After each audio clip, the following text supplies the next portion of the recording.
Shalom and good evening. This is TV7 Israel News broadcasting to you from Jerusalem. And in today's top stories, despite the severe clashes surrounding the Temple Mount that followed a terror attack last month in which 2 Israeli police officers were murdered at the ancient site, over 1,000 Jews visited the Mount to commemorate the destruction of the 2 biblical temples in a record number of non-Muslim visits since 1967. U.S. President Donald Trump's senior advisor Jared Kushner expresses doubt regarding the ability of the United States administration to find a unique solution that would ultimately lead to a viable peace agreement between Israel and the Palestinians. U.S. Secretary of State Rex Tillerson says that the U.S.-Russia relations are under considerable stress, but that the U.S. would continue to concentrate on areas of mutual understanding, such as defeating terrorism in Syria. Amid high tension surrounding the Temple Mount, Jews commemorated yesterday the destruction of both biblical temples with the annual Tisha B'Av fast.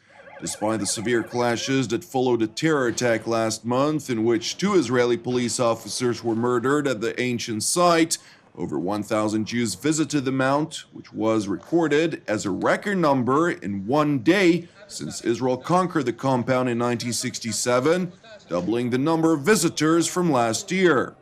Police told TV7 that the day passed relatively quiet, with no exceptional incidents. That said, Israel's chief rabbi Yitzhak Yosef voiced a position against Jews visiting the Temple Mount, stressing that according to Jewish religious law halacha, visiting the Temple Mount is forbidden, alleging that the Jews who visit the Temple Mount are violating its sanctity.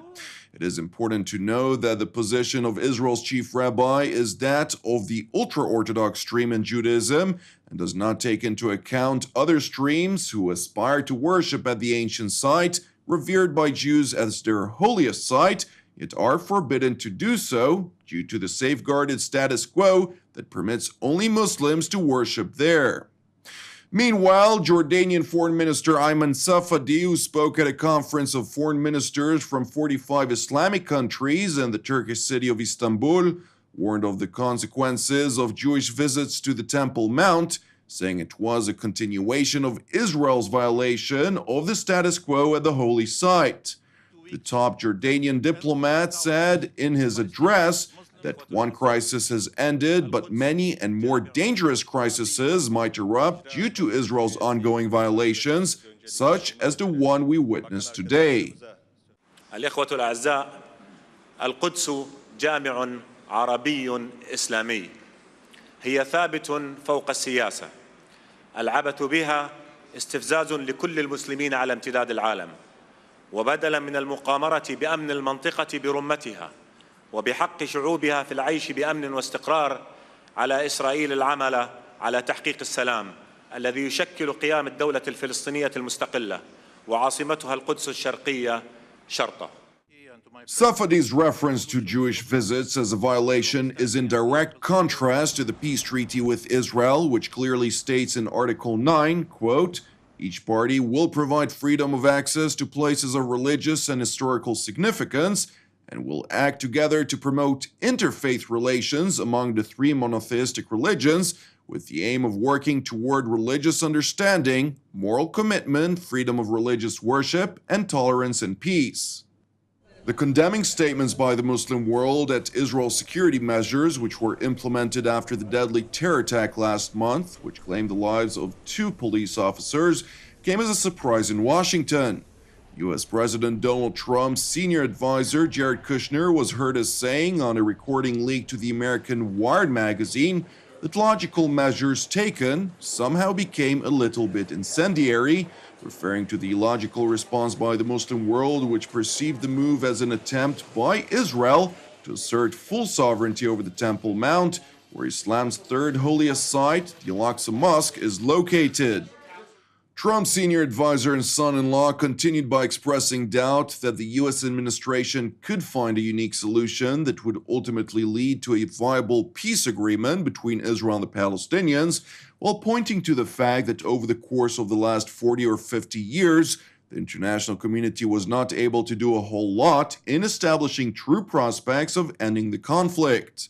Nevertheless, Kushner emphasized that even though there may be no solution, President Trump is keen on exhausting all options for peace, and that is why his team will focus on it and try to come to the right conclusion in the near future.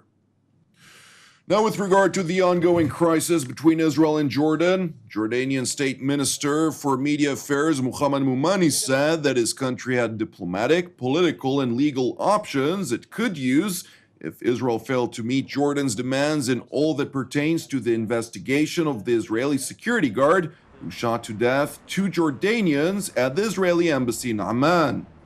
In an interview to the Arabic TV station Al Arabiya, Moumani criticized the conduct of Prime Minister Benjamin Netanyahu in the crisis, saying that the state leaders and prime ministers should not act in a provocative manner. That after Netanyahu uploaded a video in which he warmly welcomed to his office in Jerusalem the security guard who was, according to Israel, only acting in self-defense when a Jordanian worker attacked him with a screwdriver. Nevertheless, Netanyahu's warm reception for the security guard was perceived as a provocation by Jordan's King Abdullah, who is exceedingly wary of the response by the Jordanian public to the deadly incident. Now, with regard to the strained relations between Washington and Moscow, U.S. Secretary of State Rex Tillerson said that the U.S.-Russia relations are under considerable stress, but that the United States would continue to concentrate on areas of mutual interest, such as defeating terrorism. The relationship, as you know, in Russia continues to be under considerable stress. As I indicated in my first trip to Moscow and meetings at the Kremlin with President Putin, following those meetings, the relationship was at a historic low since the end of the Cold War, and it could get worse. And the question, I think, of the events of the last week or so is it getting worse, or can we maintain some level of stability in that relationship and continue to find ways to address areas of mutual interest and ways in which we can deal with our differences without those becoming open conflicts as well.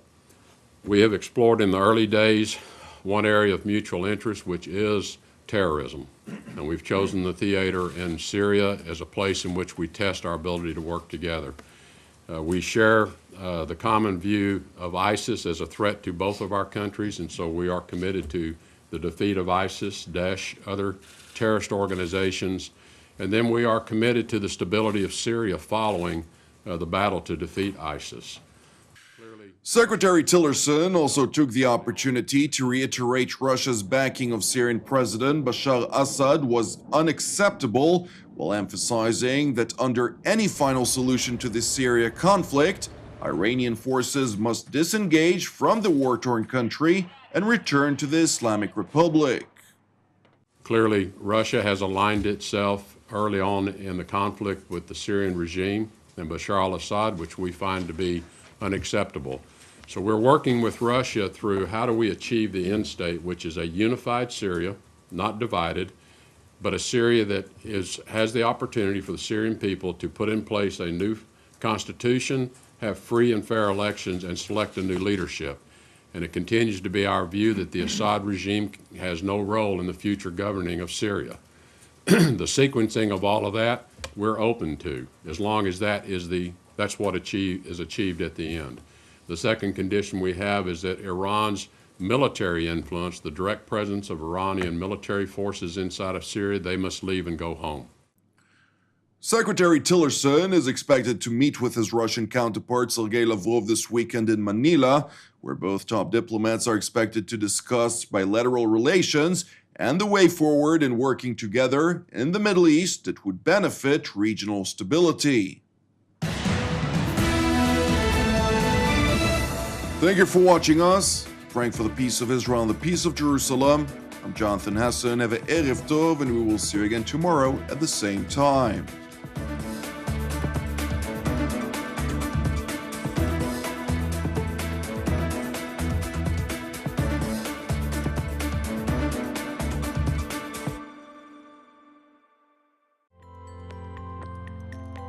In order to donate to TV7 Israel News, please follow these simple steps.